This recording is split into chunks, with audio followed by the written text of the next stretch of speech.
That's a good notebook. I like that. Next, I'll need a trapper keeper next or something. Do they? You can still get them. You can get them on eBay, but they're so expensive. They're ridiculously expensive, man. I can't imagine they're in good shape either. No, and they weren't. Mine were never in a good shape at the end. Yeah, they weren't cheap back in the day either. I had one. I think they were more expensive than they probably needed to be. Yeah. It's just a bit of plastic with some dividers in it and a funky cover. But yeah, this is where it gets weird. This is where it gets weird. Hello, and welcome to Filling in the Gaps. I'm Justin. I'm Darren. Here on Filling in the Gaps, we talk about puzzle games and puzzling movies. Today, we are doing one that I think is, I don't know if I would really call this mind-bending, but there's definitely some stuff you have to put together. Some stuff that may just be thrown in there, but you could put it together. It's a bit artsy, so it is another one of those where you could just sort of add meaning to a whole lot of things in the movie, I think. The movie is Mad God. This came out last year in 2021. Directed and written by Phil Tippett, a special effects legend, apparently, who I had not heard of, but probably should have. I'm a bit surprised. Yeah, he's done everything, like RoboCop, Jurassic Park. Not just RoboCop, all three. Yeah. The original theatrical releases. Yeah, he did he was basically the stop motion guy until Jurassic Park, and then he became the kind of digital guy. Well, on IMDb, he's Jurassic Park. His title was Dinosaur Supervisor. Yeah, exactly. The mind reels it like, does that mean that he was managing the dinosaur? You know, like, I get this idea of, he was Chris Pratt. Hey Raptors, get over there. This is not your turn. Yeah, just filled it with a big cigar. Hey, get over there. But yeah, there's actually a line in Jurassic Park that he said to Steven Spielberg, and basically, because of all this digital age stuff, he realized that stop motion was on its way out, and he's like, I can't remember the exact quote, and I probably should have researched that before we did this, so I don't look stupid. But it's something along the lines of, my job is to be extinct now soon, or like, I'm making myself extinct by taking this new role of digital rather than stop motion, which is my roots. And Spielberg liked that quote so much he put it in. It's actually a quote that Jeff Goldblum says as they're walking through the museum. They kind of screwed themselves out of evolution. I like this movie for the Thanksgiving thing because I think it's in line with the last few that we've done in that it's just... Wait, what? We have done Threads and Bad Boy Bubby, and you think this is somehow in line with those? Yeah, I do. Yeah, it's weird and disgusting, and it's a tough watch, man, at points. Okay, I'll give you that. All right. I think this is far easier to watch, far easier to recommend than either of the other two. But I think that that's partly because there are so many others I could point to and say, if you like this, then you might also like this. I mean, there is his history in special effects. Like, wow, he worked ILM for so long. So Willow, he was part of all of the original Star Wars trilogy in some way. I think he was additional crew for Jedi, but he was still part of it. Yeah. Yeah, he's basically the guy, isn't he? I would say... well, actually, before we get to the recommendations, let's just talk about the numbers here. So, IMDb at 6.8, which is kind of just hovering under where I put most good movies. Rotten Tomato, critics at 93%. Yeah. Audience at 67%. I'm really kind of surprised critics are so high, but when you look at the page, it's nothing but like, well... It may not be the most interesting story-wise, but you should see this movie. Yeah, out of all the ones I saw, it was IGN that gave it a 5 out of 10, but IGN can go, like, who cares what you say about anything, basically, when you review anything. But yeah, the critics were quite favourable to this. It's only an hour and 23 minutes. Yay. I will say, if you're having trouble getting through it, there are at least 2 to 3 harsh stop points where you could take a break and come back to it. There's an actual intermission in the film almost where it's like, this is time for you to go and have a walk. There's a halfway point, and then there's another point even a bit beyond that where it cuts to hard black, and you really could just take a break if you want to. I didn't. I pushed through. I thought about it. It's a bit difficult for me to sit through an hour and 23 minutes of what essentially... It's not a silent film, but it is in the fact that there's virtually no dialogue. There's no real character development. Like, you have characters, but they don't develop. Mm-hmm. So it is a bit rough. Like, I don't feel emotionally invested. And especially, we're still in the spoiler-free section, but I would say about the halfway point is where I kind of went, well, maybe I could take a break here because I'm not emotionally invested. And I could stop whenever I want and come back to it. Yeah. As far as recommending this movie, I think that visually it is incredibly interesting. I think that if you paused on pretty much any frame of the movie outside of the completely black screens, you would go, well, that's interesting. There's a screensaver. Yeah. So much has gone into every angle, what needs to be on there, the mise en scène. It is just really well done in that respect. I don't think that it is a perfect movie. There are definitely some things I would cut. There are definitely some things I would do differently. But overall, I do think it is very interesting. If you like movies like heavy metal, definitely that would fit into this, I think. This one actually has a much more through story than heavy metal. Mm-hmm. But it's that kind of feel to it.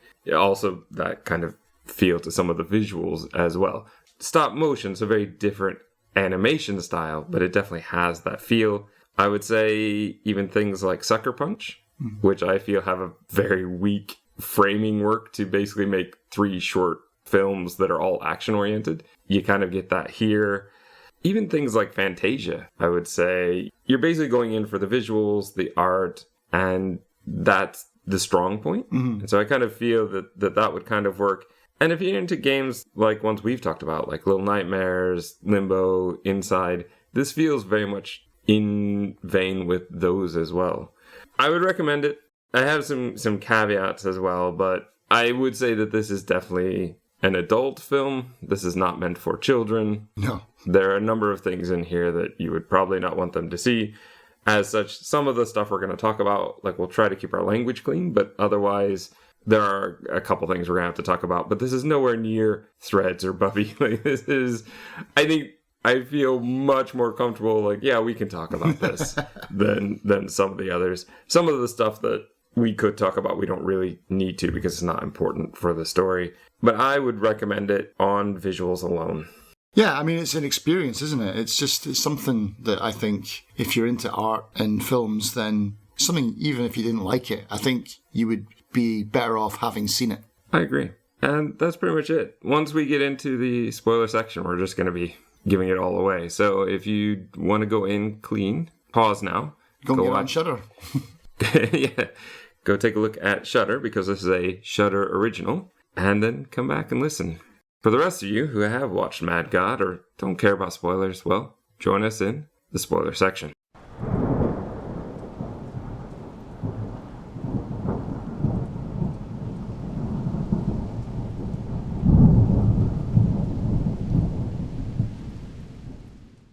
But what's really interesting is this movie took 30 years to make, man. It's like... That's what the trailer said. A Nightmare 30 years in the making. In the making. Not to make. Yeah, that would be misleading. He started it when he was making RoboCop 2. He liked it so much, but because of his whole shift away from stop motion into CGI, he's like, well, this project is dead. And so he shelved it for about another 10 to 15 years. And then it wasn't until people around him were like, hey, you should really do this, you know, like... It's still here. People are still doing this. And then he's like, oh, well. And basically what it says on one of the things I read was he just basically got a bunch of guys together. He's like, right, you do it. And he just delegated everything. So he was the overseer. He got that. He got a Kickstarter going. He got millions of dollars. And that's how it ended up getting made. But he was a bit of a perfectionist and he wouldn't give up until it was exactly what he wanted. And that's just why it took so long. This was not his job. This was a little project in the cupboard, basically, that he took out every once in a while. But yeah, I'm glad it finally came out. It was actually Crimson Albedo that recommended this to me. Yeah, he's like, you'll like this, Darren. And I was like, yeah, man, I loved it. The movie opens with what sounds like cheering or fighting. I wasn't quite sure. There are a bunch of little figures on what appears to be a giant brick or stone tower that is basically a spiral of staircase that goes around up to the point at the top. It's a Tower at Babel, isn't it? Yeah. That would be my guess. It is. I mean, there's an artist who he made a sculpture of it, or he made a painting out of it, and that is pretty much exactly an exact replica of that painting, which is the Tower of Babel. Yeah. So. All right, that would be fitting then. We are going to hear lightning, see thunder, clouds roll in, and they roll in so much that they take over the whole screen. Yeah, it's not like they hover above it, and it's like they just envelop the whole thing in darkness. There's a long passage with a font I'm not a big fan of from Leviticus about a vengeful God. Yeah, man, it's like, this is terrifying. I can understand if you were like a churchgoer back in the day and you read that, you'd be absolutely terrified of pissing off God. But by the end of it, it's like, you're going to be cannibals, you're going to eat your children. I love the kind of angry God stuff, but then you've got like the kind of snarky God where he's like, even your enemies will be disgusted by the land that they conquer from you. It's just like, wow. But at the end of it, I just heard George Carlin in my head, but he loves you. See, now the thing for me was at the very end, when you finally get to the end, the paper, the passage, they explode in fire. And I laughed. This was so ridiculous. Like, this piece of paper just explodes. Why? You know, like, this is one of those where I was like, okay, what am I really in for? Because now I've only seen one scene, which I now know doesn't really tie into the movie. Thematically, perhaps it does. Yeah. And then you've got a whole long Leviticus passage, which probably has to do with the message of the movie. But it's not a religious film. It's not like he is actually going to make the reenactment of the Tower of Babel from beginning and end or any of the other things. So what was that for? It definitely feels to me sort of an older way of doing things. You have a scene to get people in. You have this scrolling text text, which tells you here's an important message to the movie. It's fine, but it feels a bit heavy-handed. I don't think, though, if this had been done 30 years ago, it would have felt quite so heavy-handed. I think it's just a style of storytelling we've gotten away from a bit. There is electricity that will flash on the screen, and we see an eye sort of floating around the screen, but it's as though we're looking at it through a telescope, which makes sense given what we see later on. New scene. Like, where are we going? When does the movie actually start? Well, here is where it really starts for me. The air, the whole sky is purple. Each sort of scene does a complete color change. This is a new scene. Yeah. And we're starting here. This one is going to be purple. There are oozing pipes, sirens, what looks like a dystopian prison. I'm not sure if that's what it's meant to be or if it's meant to be a fortress. I thought that was just the remains of the tower from before. See, I didn't think that they were connected at all. I really thought that the Tower of Babel from the beginning and this one were not related. This one has barbed wire and built over cannons. The top of it. Yeah. I felt that they just built on top of it. It'd been destroyed, but they kind of built on top of it. We're going to see a man in very steampunk gear. Yeah. Dark goggles, we can't see the eyes, overcoat. Gas mask kind of thing. I think a fedora. He's going to descend from the sky in a metal container, and it's being lowered on a cable. I thought it was parachuting in at first, and it wasn't until he got to the bottom and it started going back up again. I was like, oh, it was on a winch. Right. See, I noticed that one right away, I think. I was waiting for the cable to be attached to a parachute. Right. And then after a couple minutes, when it wasn't, I went, okay, no, it's just a cable. There are huge cannons from that structure, whether it's the Tower of Babel or a prison, whatever it is. The cannons start shooting at this capsule that is being lowered down. He starts messing with some switches inside, turns on a light. Looks very cool from looking at it inside and then looking on it from the outside. Really great stuff with modeling that they've done, obviously. There's a birdcage in there with bird skeletons. Canary in the coal mine kind of thing? Well, that's what I was wondering, but we didn't see them before. No. So, did they die just now, or were they already dead? I have no idea. I'm guessing... And what difference does it make? Because he's already wearing the gas mask. Yeah, exactly. It's something that was probably just put in there because like, that looks cool. I think there's a lot of that, yeah. If I'm going to be honest. I think there's a lot of that in this movie. The capsule is going to be lowered below a bunch of pipes. past skeletons, statues, some of which you may recognize. One of them, I'm pretty sure, is meant to be a Harryhausen Cyclops. Yeah. But that's nothing compared to the next ones I noticed. We're going to enter a yellowish area where there is just an absolutely giant skull. And then some structures that I didn't quite understand. They look like, in my notes I put them as rounded stone pyramids. Yeah, they're like almost, I don't know, they're like something out of Dead Space. Weird monolith eggs. I put eggs question mark too. I was expecting something to hatch, and then when they didn't... Yeah, because they're huge. They're mountains, basically. The capsule is going to land. The man is going to exit and walk down a path. We are watching very closely his boots. And I suspect this is a human actor that we're doing in stop motion. Yeah. I think as well is that if you count the number of levels that you go through, this is kind of going back to Dante and Divine Comedy. Is there's 9 levels to this. I don't think that's by accident. This part was hilarious.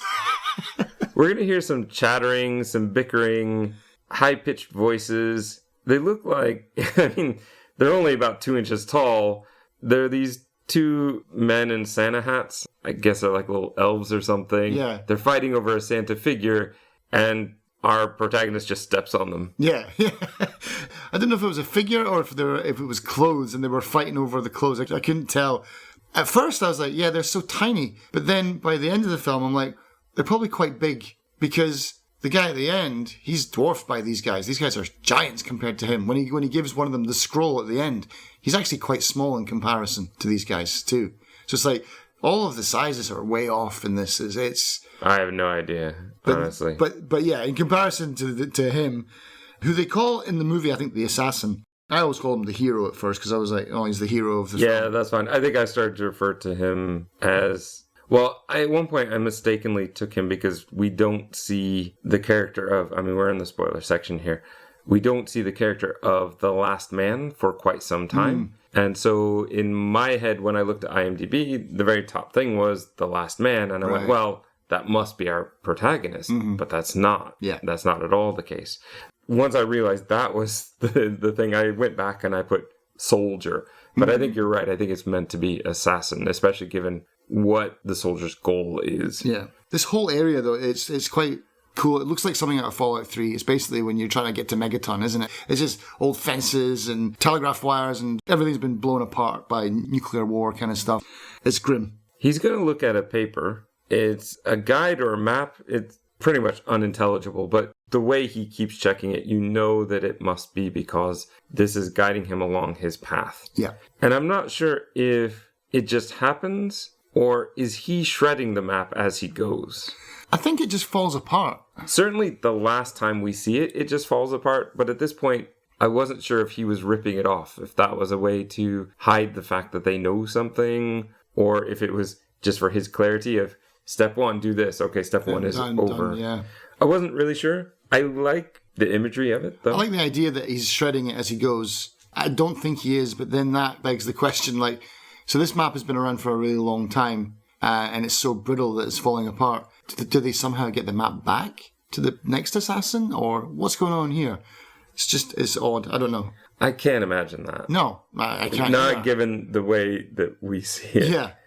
I will say that it is tough to watch the movie without starting to put themes to different things. So like with the bickering gnomes, I basically put them as futility. Right. They're fighting over something, but it doesn't matter because they're going to die anyway. Yeah. There's a lot of like the 7 deadly sins throughout this film. It's a really thematic film, light on plot, if any, heavy on other stuff. He's going to walk past a toxic green fluid. We're going to get to an area with more statues. Ed 209 is in the background, as well as Robbie from Lost in Space. I didn't catch that one. I've never seen that, so... I saw Ed 209 and I was like, yeah. I think you would recognize if I pointed out just because he's so iconic. I mean, he had a guest shot in Gremlins, so I'm sure that you would recognize him. He's going to use binoculars to see through windows. We basically get some shadow puppetry here. Yeah, so you're looking at some weird hotel or something. I don't know what's going on. There's somebody who appears to be writing frantically on an old school typewriter. Yeah. At least that's the way I interpret it because of the way they keep raising their hands. You don't have to do that for I thought it was a guy playing modern the piano. I thought that was where the music was coming from. Well, it could be. It could be. I wasn't really sure. I think I just assumed. Yeah. We have a woman who seems to enjoy being stabbed. Yeah. And there's one that's just, isn't it like a TV screen or something? Yeah. It looks good. I don't know what we're getting from it. Hell, basically, just madness, craziness. Okay.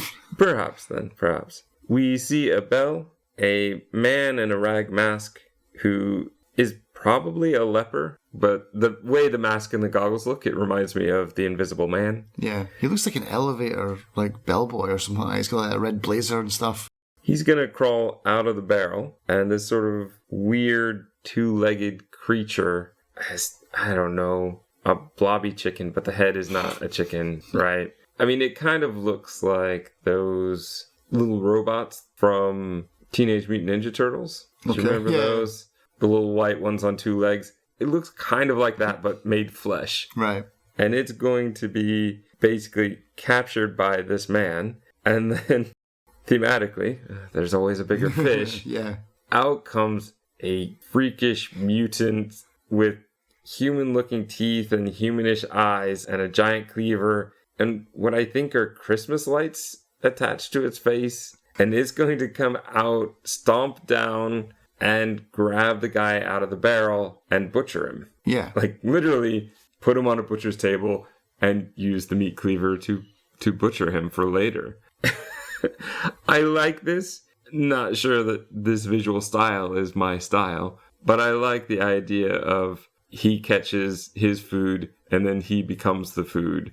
Yeah, I don't know if that was part of the plan, or, I mean, it looks like he's angry with him, like, hey, you just stole my catch. Nah, I'm going to kill you for it. That could be. I think in my head, I was already starting to put together the idea of this being cycles. Mm-hmm. And I was thinking that this was a constant thing. Right.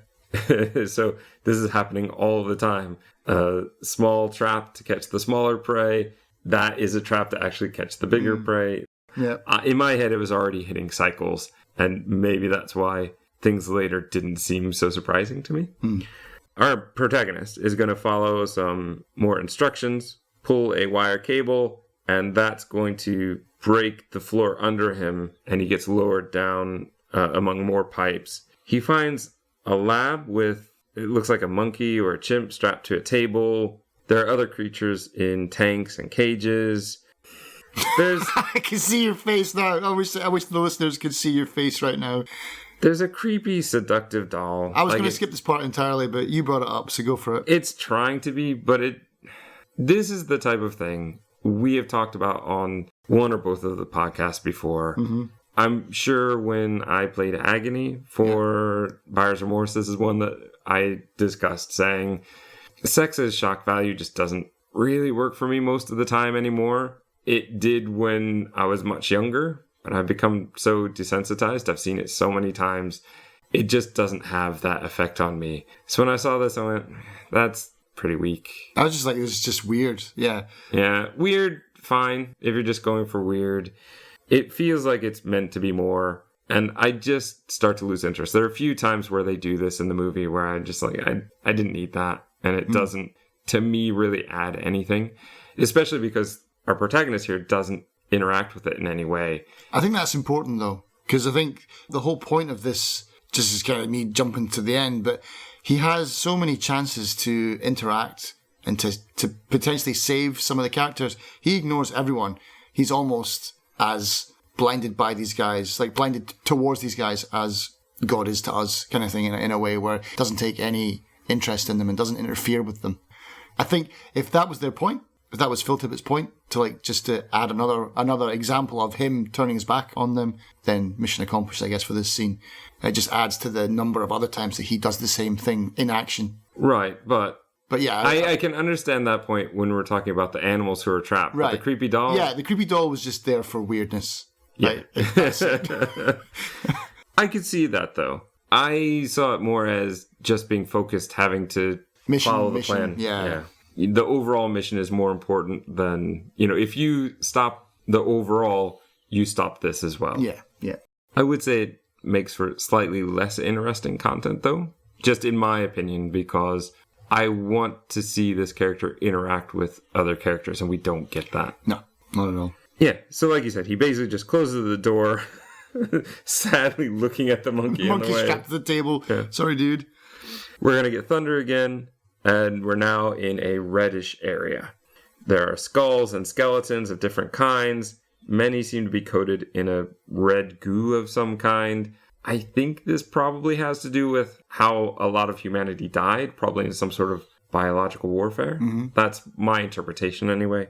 He's going to enter a tunnel, and we're going to see human figures with their heads are gone, only the brains are left. Giants, really. And they're just being electrocuted. Yeah, I didn't realize they were giants until we took it from a different angle, and he's walking in front of their feet. And he's basically, I think, the same size as those little Santa-ish gnomes were before. Yeah, pretty much, yeah.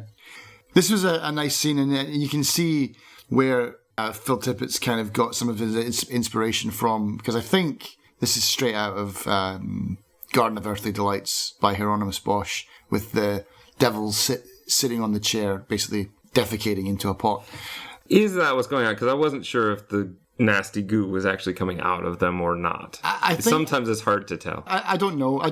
I was thinking, is it just they're electrified so much that their insides are turning into mush and they're just getting expelled out their butts into this feeding tube, basically, or if they're just being shocked so much that they're crapping themselves for eternity. But that does go back to the Bosch painting, like, of that. And there's even like a little guy there, like, trying to grab the gold coins out of it and stuff like that. It's just disgusting. But yeah, this was a really weird scene and pretty gross when you get past into the next bit, because... Well, before we do that, the map disintegrates a bit more. I thought he was ripping it off, but I'm not sure at this point. This is basically going to take you on a video game sort of elevator platform that will lower. And there's a giant funnel, which is taking the food down into the giant creature's mouth. Yeah, some kind of biomechanical baby. Which feeds it into some sort of flesh sacs that swell and shrink. Have eyeballs in them, and like there's a whole other ecosystem going on down here. A bit lower, we're seeing a bunch of hydraulic pumps. They give energy to a forge. The forge creates these sort of humanoid zombies. I love this part of the movie. I am going to refer to them as zombies from now on. I am not surprised you love this part. They walk along unseeing. They walk in these two lines. There's two being made at a time. They just walk straight forward and then start working. I read a lot into this whole scene. This is almost like Earth to me, or like a version of Earth that's been made in hell, where they look to me like they were made out of dust and ash, basically. So it's like the whole thing from the Bible, ashes to ashes, dust to dust, and like man created out of dust kind of thing. Oh, that could be. That would make more sense to me, because I thought they were still being made from what was coming from the flesh sacs. Yeah, I mean, even the look of them, they're hairy, they're wispy.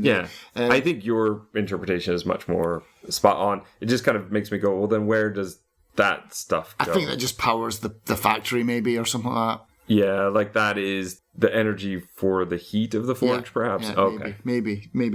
And so it's like this is this hellish nightmare of them trying to emulate God, in a sense, where they're created humans and they have absolutely no purpose other than to live, work, and die.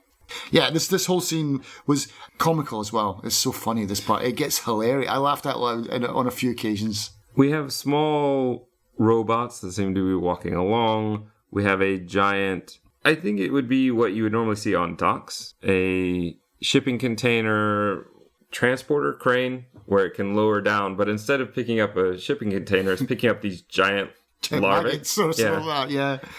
Which are going to be fed into a tube, I think, and then they become food. Yeah.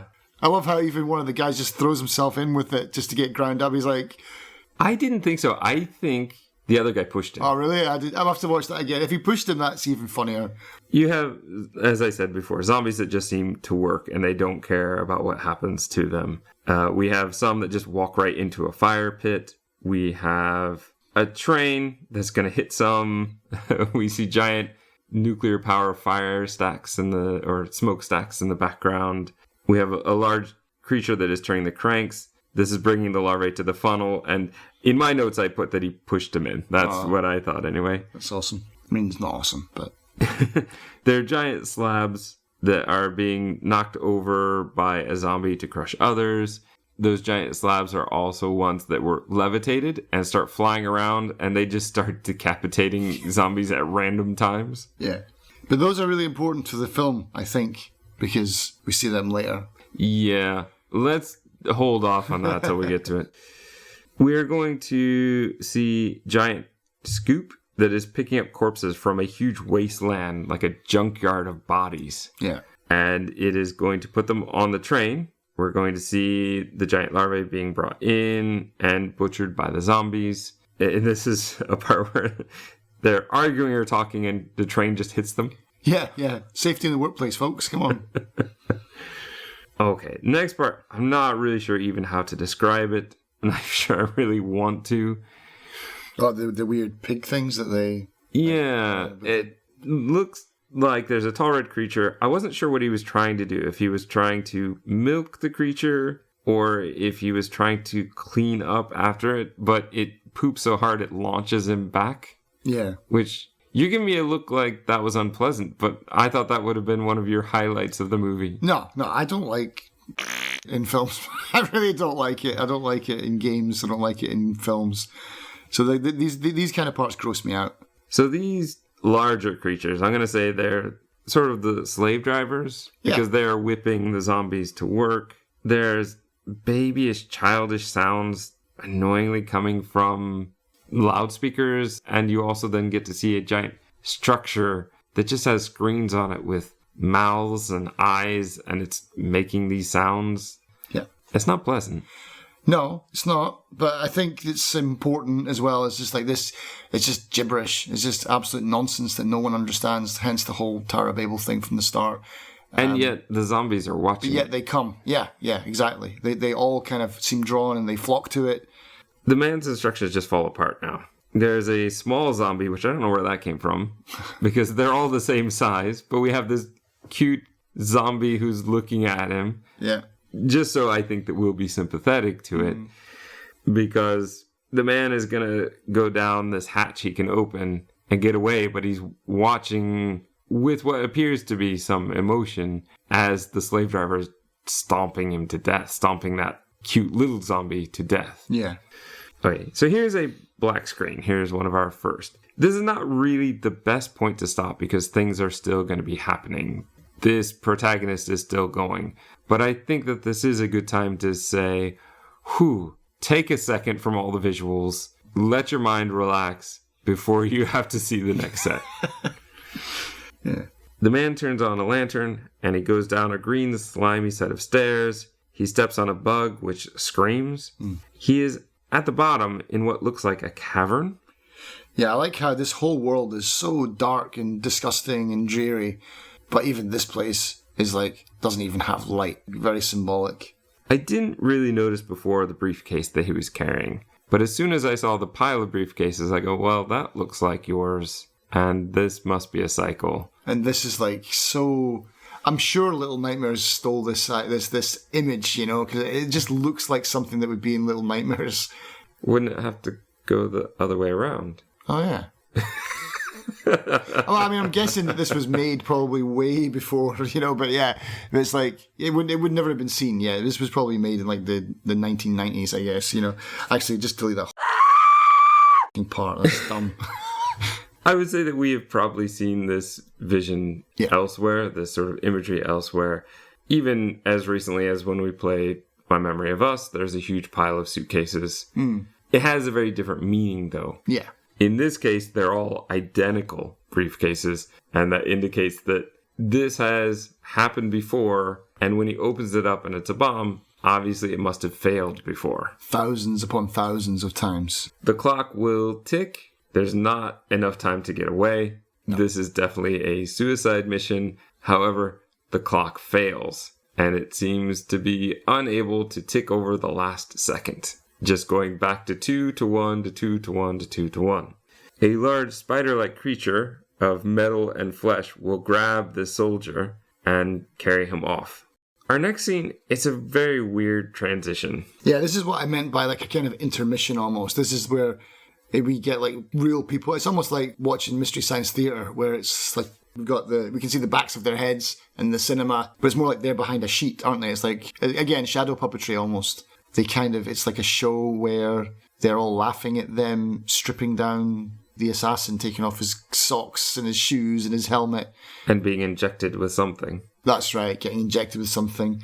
But also, is it just me? Or did you notice that by the time they've stripped the assassin down, he looks a lot like the Doctor figure kind of standing in the middle. Really, really similar. Because he's actually very slender. He's got a really long neck on the table.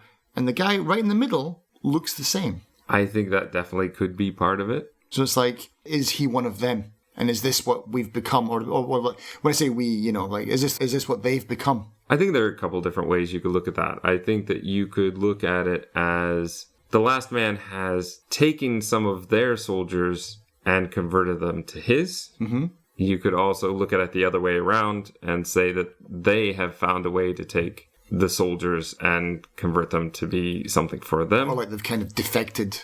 Maybe that, because the whole bunch of unexploded suitcases kind of got me. It was like, did they all just not go off? Was it foiled every time? And I assumed it was foiled every time, but there are many ways, like you said, you could interpret that. There's a lot of food for thought in this part and the suitcase part before for me. But yeah, this is where it gets weird. This is where it gets weird. We're going to see many rooms with bodies and holes in them.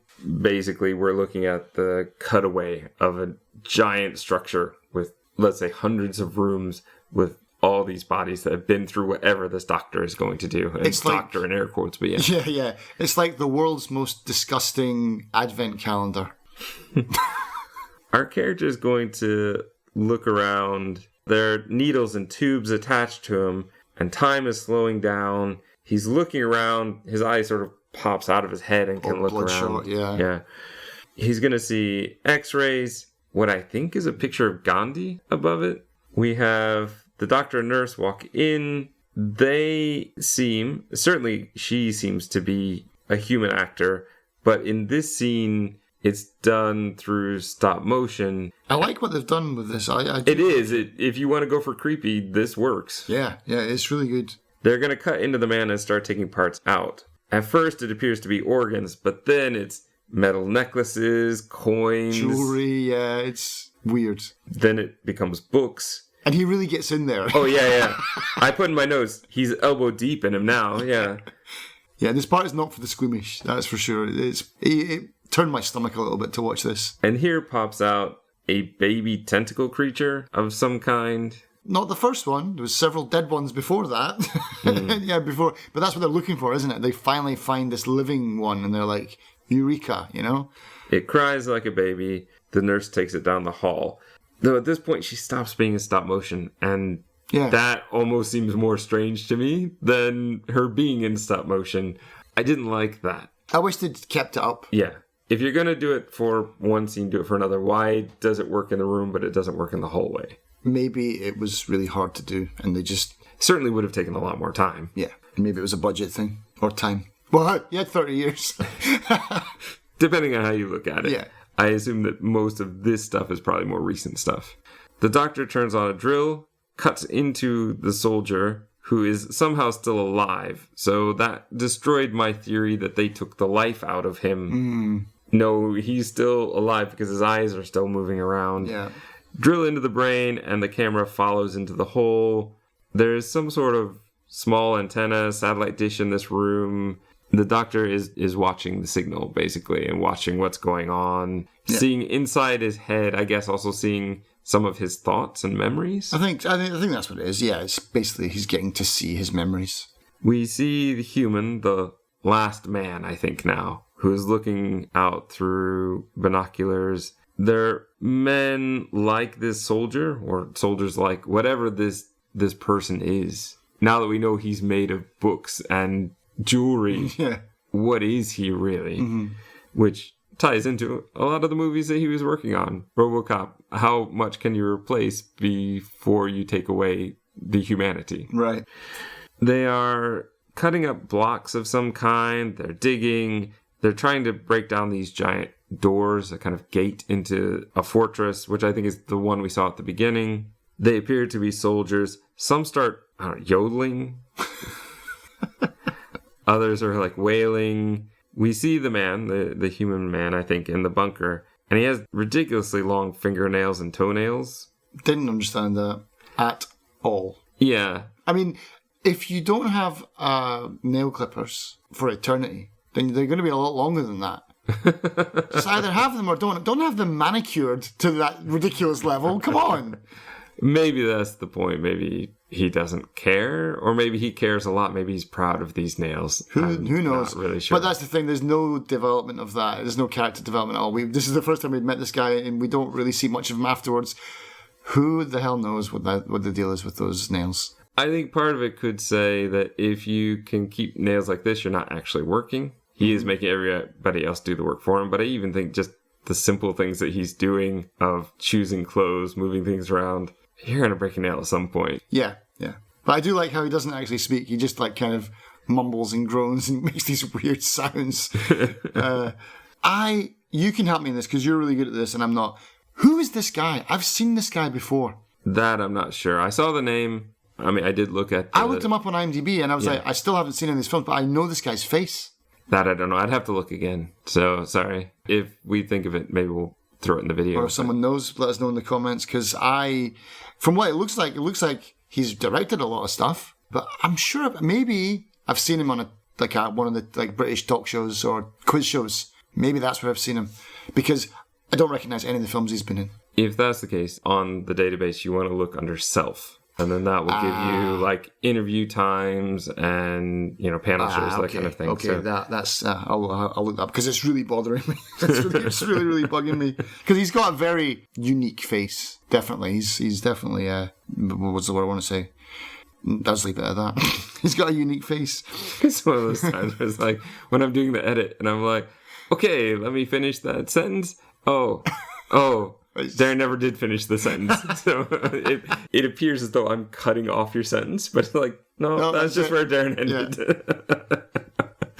Yeah. or other times where you're stumbling to try to think of the next thing to say, and then you just let it go. It's like, oh, okay, well, let's rewind 2 minutes of that conversation. Yeah. Let me see where I can edit it best. All right, so he is going to go down in his open-toed slippers. And dressed as a cardinal. He has goblins sewing clothes for him. I took that as witches. I took that as a straight Macbeth reference. Like 3 witches under the table, stitching him together a map. Yeah, and out of human skin, basically. That was going to be my question. Because I put made of skin ? Because it definitely kind of looks that way. Yeah. I think these are the bubble, toil and trouble witches kind of thing. Maybe this one won't fall apart. Maybe this one won't fall apart, and maybe this mission will be successful, So I think these are the witches that are guiding him on his quest, basically. It's obviously a map because there's a dotted line. With a big X marks the spot. Yeah, comically large X marks the spot. He marches out in front of his soldiers. He gives the map to one of the soldiers. In the metal capsule, that soldier will lower down, as we've seen before. Mm-hmm. The cycle starts again. Yeah. The last man with his big nails will enter an equipment room and turn on detectors of all kinds. There is an SOS message coming in on the telegraph. He taps out a message. We don't know what that message is. We don't even know where the SOS is coming from. The capsule lowers, but this time it seems to lower into a different location, right? Yeah, more modern. There's, I think it's the Brooklyn Bridge in the background, but it's like it looks more like New York, like skyscrapers, the Brooklyn Bridge. Yeah, it basically lowers among what I say is the ruins of a city. Mm-hmm.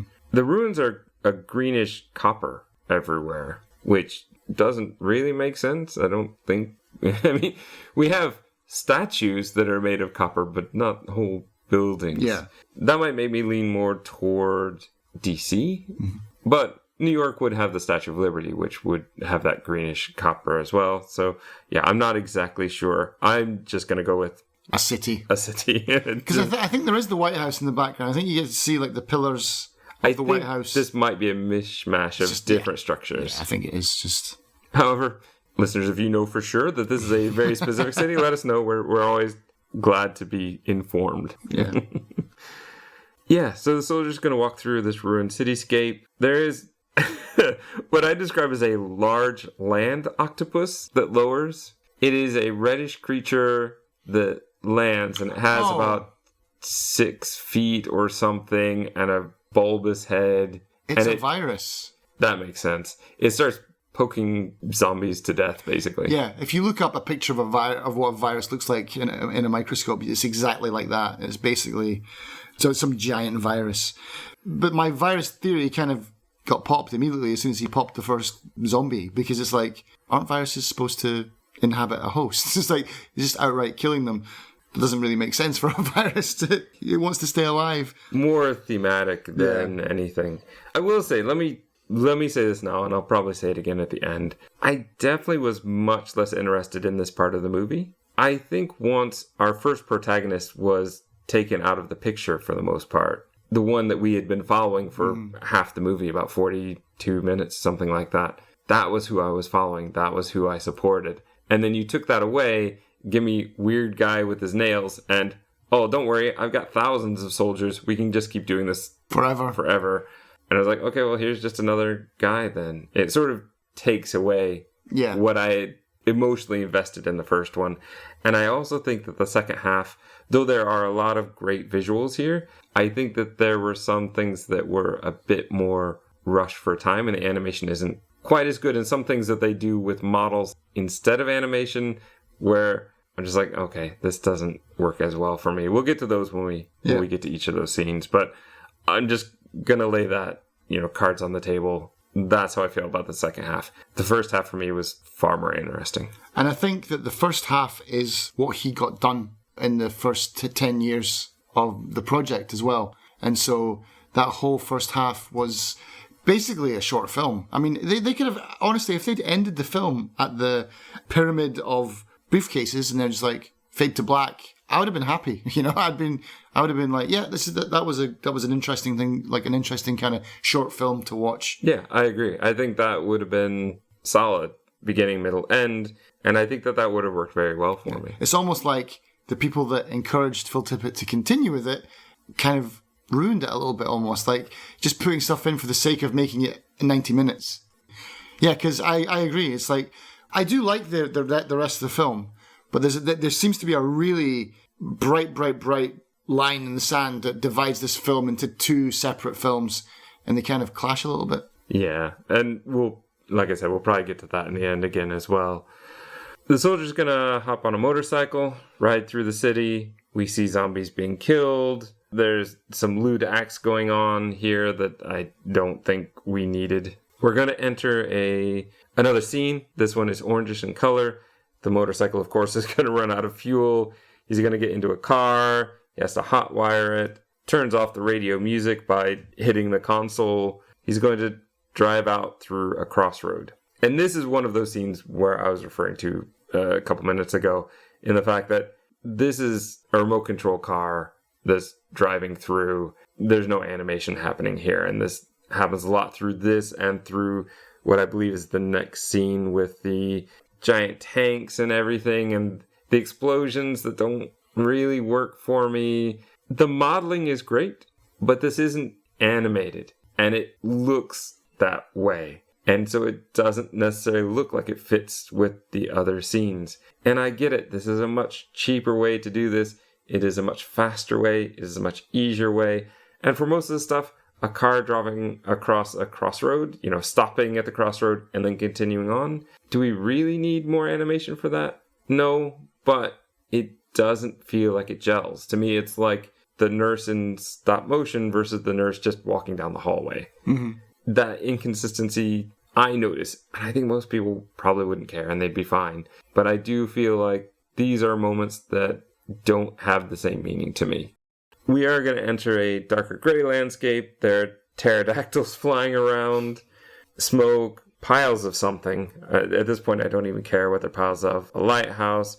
We're getting imagery, but this really doesn't play into much. An area of spikes and metal poles with skulls atop them. This is where we lead into our tanks. Did you like this part with the tanks? Not really. Okay. I thought that you would, and I thought that I would be the one going, this. No, I mean, for me. Even the sound effects are too weird. Like, it's like 1970s, like the ricochet sounds. Boom. It's like the old spaghetti western sounds. It was, I don't know, maybe it's intentional. Maybe I'm missing something, but I just didn't feel like we really needed that. Like, just get on with it. Get in the hole. Drive down the hole already. Let's get back to the underground weirdness. I also don't know what... I get it. War is terrible. War is bad. I got it. But who's fighting? All our soldiers, as far as I know, the human side with our last man, is up on the surface somewhere. Yeah. Who are all these people fighting? Are they just fighting each other?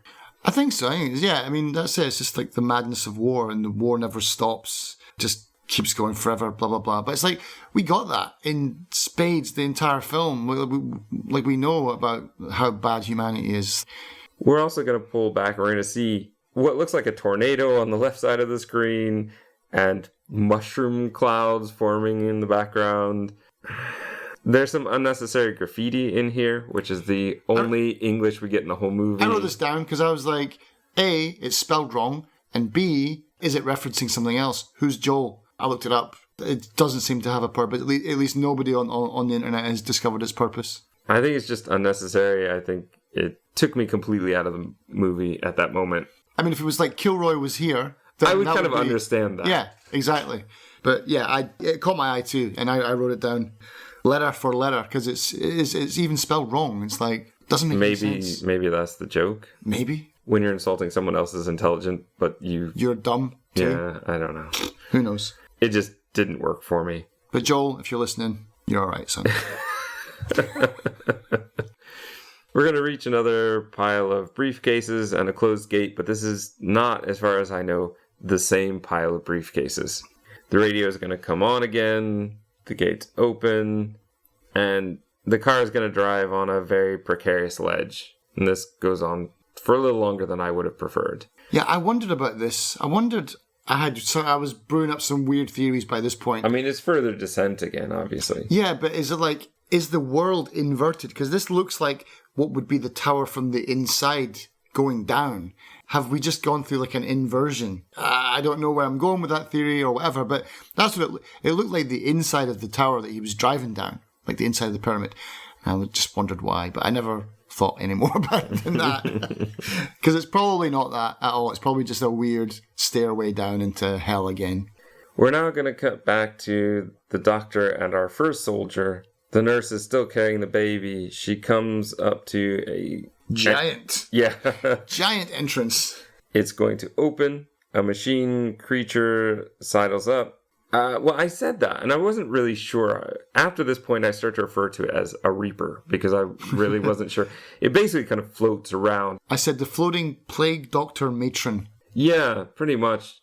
The hair all has bits of trinkets and things in it that rattle as it moves.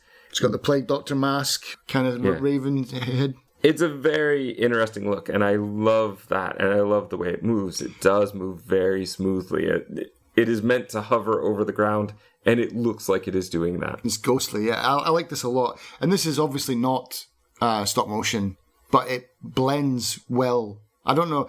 So for all the other stuff that we didn't like the tanks, the radio-controlled car, the nurse when she goes into non-stop motion, what they've done here with the CGI part of it is flawless. It really blends well. I don't know how they managed to get away with that and not the other stuff. I agree. This part works. This creature does not feel out of place. Mm. It's going to leave and the door is just going to slam in the nurse's face. Whether she's standing in the way or not. It does appear that way. The nurse seems shocked to be separated. She leaves and goes to what looks like her room, which is a sad little straw... burrow. Yeah. Just a bit of straw on the ground of half a room. She doesn't even look like she can sit up in this place. The baby cries. The screen is going to go black. We are going to follow the Reaper creature with the baby, and large blocks sort of move out of the way. This is a cool scene. It's like a cool maze kind of thing. It is. It looks a bit like the traffic jam puzzles that we normally get annoyed by, but they do not interfere with the Reaper. The Reaper can just pass right through. And as passing through, they all seal behind. We hit another room of statues. Here we can see like the terracotta soldiers from Xi'an, the Lady Justice. There's a giant pig with a chef's hat, which must be a reference to something. I looked it up. It is It's like I can't remember the name of it now, but yeah, it was like a mascot for something, basically. I assumed as much. There's a couple of plinths with giant bulls chained to them. They appear to be guarding a door. I don't know how they can guard it if they're also chained up. I think they can probably get just for enough to bite To someone's stuff head it. off. Yeah. It looks great, though. Yeah. This is visually a really great... It's basically the big dogs from Ghostbusters guarding the entrance. The Reaper will float in and downstairs. This is where we know for sure that the Reaper character is meant to be hovering because there are no feet touching the stairs. Yeah. I like that. That looked great, and that shot meant something to me. I was happy to see that. There's some large, slimy, yellow, babyish thing that follows as well, but what I assume is the umbilical cord stops it from getting any further. Yeah, I'm guessing that this is kind of like an inner... And the thing is with this is it's almost peaceful, isn't it? After all the chaos that we've seen outside, this place is quiet, it's colourful. It's organized, structured in a way. Yeah, and it's like, it's peaceful almost. It's like, like an inner sanctum. And I think all these other babies and stuff are like maybe failed attempt. They've been looking for the one. And, could this one be it? We're going to see tanks of things like amoeba and such in the background, which at the time felt pointless, but I think it is meant to tie into what we get at the end. Mm-hmm. We're going to see two hands, each holding an eye, that are also standing guard at a door. I don't know, again, what the eyes could do, but maybe the hands would throw the eyes away and then stop whoever's doing it. I don't know. Slap you. Fun imagery, though. Mm-hmm. Enter what appears to be our new main character, the Hunchback. Yeah, very... We're going to follow the Hunchback a lot. Very Muppets this guy is, man. The Hunchback has deformed everything. Weird, bumpy claw arm, almost like a crab arm, has been attached to him. He's got boils on his face. He's hairy. In every way, I think, meant to be gross. No matter where you look on this guy, there's something that's not quite right. Yeah, but he can create stuff, so that's his gift. He's going to come across these large creatures that are fighting. They have masks on. They're fighting with shovels. He's going to shock them a lot. Yeah, and then when you think it's stopped, he actually cranks it up. Yeah. They get back to shoveling what could be excrement. We don't know at this point. Pretty sure it is. That's fine, but then where is it coming from? I'm not sure. Up above, because more drops in at the end, and they're like, oh, they're going to get back to work. Yeah, but okay. Anyway, it doesn't really matter. Yeah, don't think about it. It's like the sand in Rise of Skywalker. We don't want to think about that weird... Was that Rise of Skywalker? With the stupid sand pit that they fall through? I know the one you're talking about, yeah. Yeah, and once stuff falls, they start fighting again. So you've stopped them for about 30 seconds. Yeah. The Hunchback goes to like a new room. He opens a box. Inside is what looks like a beautiful blacklight area. All these plants and everything. These cute little tentacle-spotted creatures walk out, and they're eating the maggots that he's dropping in, and they seem very happy. It's like spaghetti. But of course, they can't be too happy. No, of course not, because this is Mad God. So, open another door. Similar spotted spider-like creatures come out and eat one of the first creatures. Yeah, this part was comical as well, and on purpose, definitely on purpose. But it's just like, when you think like, because I was watching this going, this is the inner sanctum. Here, life is being created. It's like, no, just messing with other people for their enjoyment again. And it's good. I do like watching this part, but it does feel like we're hitting this message again. And this feels like we've done this multiple times already. Yeah, I like how the other one basically leaves. He sees the monster coming, runs, leaves the other one to get eaten, and then peeks out from behind a tree and puts his hand over his mouth. He's just like, ooh. Like, did I do that? There are some grown bugs playing cards while it happens. No idea. Don't ask. Somewhat indifferently, I'm assuming these are some of the maggots that survived. Got no idea, but I'll take any theory on that, to be honest. Because I was watching that going, what? I can try and explain away a lot of stuff, but I just can't bring myself to explain that bit away. The Hunchback laughs, closes the gate. We have, in that room, there are some, what look like human heads. That are sentient? Well, at least the eyes follow him around, so I wasn't exactly sure what to make of that, if they were actually human heads. Experiments, yeah. I guess it could be. He's going to go to a room full of clocks and start dusting them off. He sweeps some glass and dusts off tanks. Looks at what I think are films through a telescope. I'm guessing he's looking at other universes. I know that's a long stretch because it's like, well, it's obviously not a universe, it's a film, Darren. But I mean, I'm guessing it's symbolic for other universes. So in like universe 1, in the first one, he sees a naked woman getting a bath. She's basically being bathed. Mm-hmm. In the second one, it's like the timer for the start of a movie or something like that. And then the last one is the one that he stays on because it's the one that he's fascinated with, and that's the destruction of the nuclear bomb. And that's the image that he lingers on the most. Again, total symbolism. He's got a choice of things to watch, but he chooses to watch the death and destruction of nuclear holocaust, basically. He's going to replace some books to the shelf. At that point, we hear the baby cry. We go back to seeing the Reaper, or Plague Doctor, as you said, walking through, putting the baby on a table under a spiked crusher, which I knew exactly what was going to happen. I knew it was going to be crushed anyway. Yeah, but I mean, I thought, and I shouldn't have thought this because the movie's done it over and over again, but I was like, really? You brought the baby, you did all that just to put it in that machine and crush it into, like, make a smoothie out of it? But of course you did. Yeah.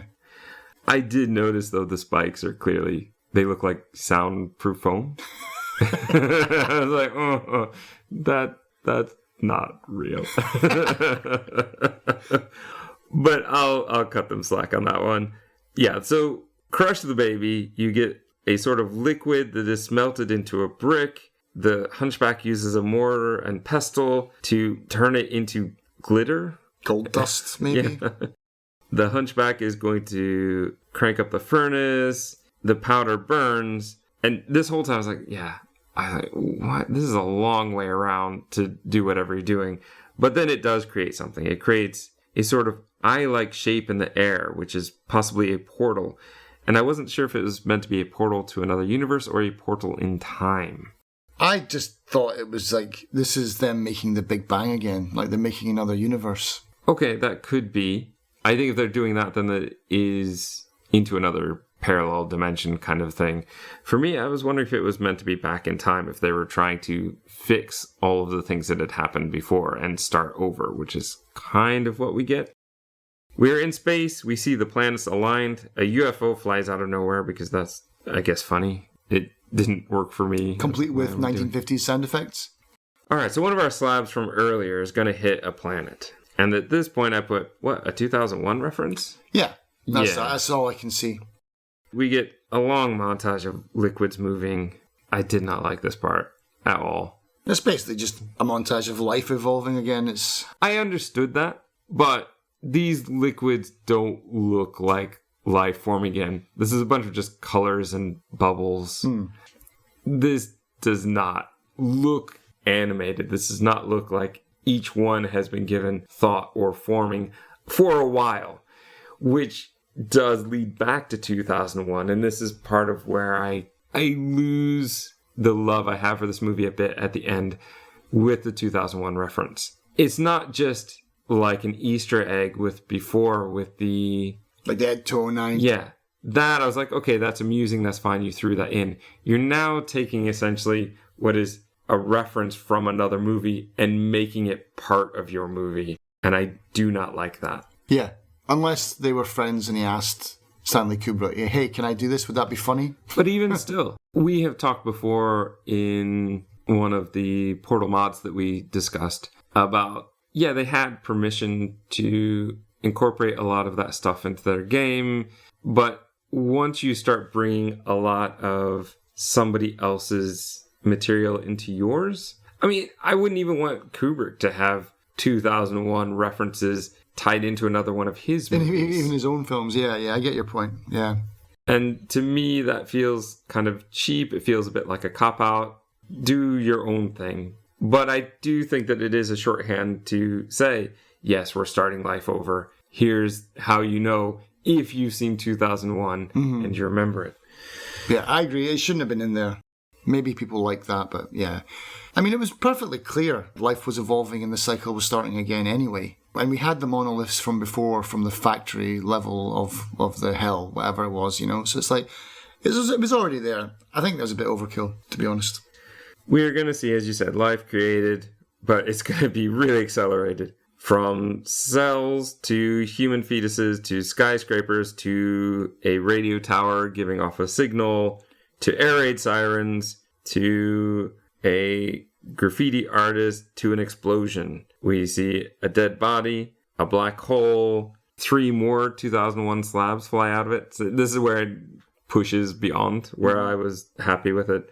We see red liquid in a jar, clocks moving quickly. And another 2001 reference here with the baby head in the jar kind of thing. Skeletons getting covered in cobwebs. Candles melt, hourglass, the sand builds and falls. It's a lot of, oh, don't you get it? Like, time is moving forward and backward. And yeah, I get it. And some of the imagery here is cool, but story-wise, time-wise, this is the climax. You know, like, this is where it doesn't really work as a traditional story. It just doesn't. You don't have that climax, which I would argue in many ways, the full movie of 2001: A Space Odyssey doesn't really follow that format either. And part of why I have a problem with that movie. But here, I don't know. I think I wanted something more at this point. We're also going to get a montage of images from the whole movie, which again, yes, we've been through the cycles. They happen again. The time bomb, though, as I was waiting for it, I think that's part of it too. It's like, okay, get to the bomb. Like, I know it's going to happen. The bomb finally clicks forward. A bird comes out, cuckoo, and then we cut to black. This to me is where the movie should have ended. Mm-hmm. I was like, okay, fine. I've been waiting for that clock to tick over for the whole second half of the movie. I was expecting it. And I was not disappointed that that's how the movie ended. That's fine.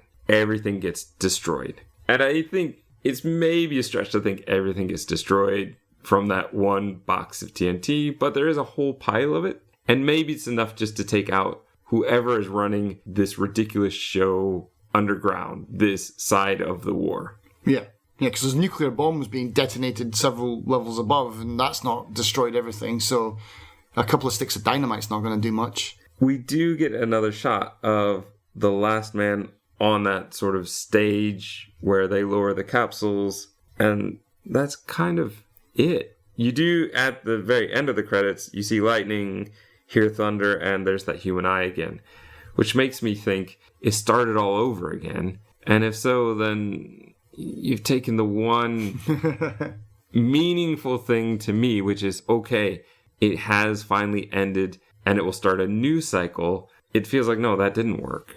I didn't see it as the bomb detonating either. I just saw it as cuckoo. Cuckoo was... We don't get to see it explode, so I don't believe it happened. Oh, really? Yeah. No, I don't think it happened. All right. That's interesting. Now, I definitely felt like it did. And I felt like that was breaking the cycle. Yes, there we go. There's our resolution at the end. No, I think him looking into the thing and just being like, didn't work again. I think we're going to start all over again. I think that's the whole point of the film for me, is the whole cycle. So, yeah, it's like you don't get to see it explode. So it's like when someone dies off camera, it's like... They're not really dead. Yeah. Fair enough.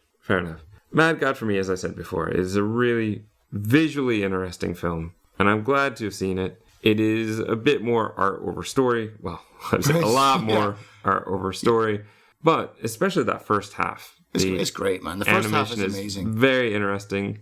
And even some of the stuff, the Hunchback with the little alien creatures and the spiders, it wasn't necessary. It did feel like it was kind of slowing down the movie with the same message again. But the animation for that part was really good. And I enjoyed watching that. I could watch that as its own little short film quite happily. Yeah. There's a lot of great imagery throughout. Like I said, this is a movie where I think anytime you would pause it, you would have something interesting on the screen. I think some of the model times, which are probably meant to just save time by having an RC car run through as opposed to actually animated all of that and the tanks. There's a lot I could skip. There's a lot that I think could be shorter. I do think the first half is a very solid movie and the second half weakens it. But overall, I do think that it is worth watching. I was glad to watch it. And even though it's gross and at times stuff I don't need to see, this is a movie where I could see myself watching it again just for the visuals and just for appreciating the stop motion that went into this.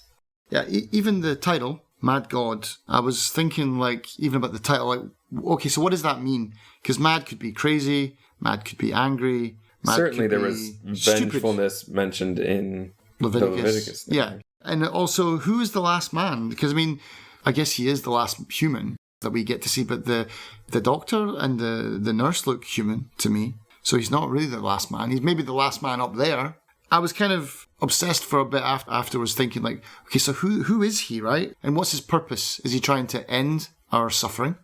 Or is he actually God trying to unsuccessfully have another kind of great flood? You know, is he unsuccessfully trying to wipe us off the face of the earth again? But he can't do it now. That was his plan from Leviticus all along when they built the Tower of Babel. It wasn't to honor God, it was to get on level with him, wasn't it? And that's why he was so against it, because they wanted to make something of themselves to be closer to him, but not closer to him spiritually. Like, we're now equals. Yeah, at least that's my interpretation of what that whole thing is.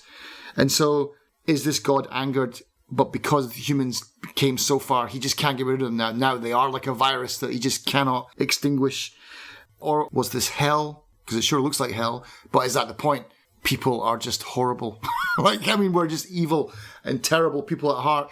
Because, I mean, a lot of this does ring true. And yeah, it is a lot of, you see the lines you can draw to real life on this. Yeah, in everything. It's like, we don't help people that are in need. We turn our backs on people. We wage war on each other. We are selfish. We occasionally take pleasure in other people's pain. It's like all these things that the movie does to the extreme. But I don't know. I think the movie is good just to even talk about afterwards and to see what the point is. I think for something like this, though, the point is pretty clear cut, though. So it's not like you could talk about it for months, you know. I think some people could. I think it depends on exactly what you want to contribute to some of the imagery and what you would say it represents. You could look at it not just as... Or maybe it's just me, I've made up my mind already. So. And that could be. Yeah. I think that there's a lot to be said for my earlier thought of it being futility and that the whole thing feels in many ways futile. And you're right, I think that the title in this case needs to be taken into account, and how does that interpret it? The Mad God could also be the Reaper-like character that continually restarts universes, hoping that the next world, the next bit of life, will be the one that doesn't make the same mistakes.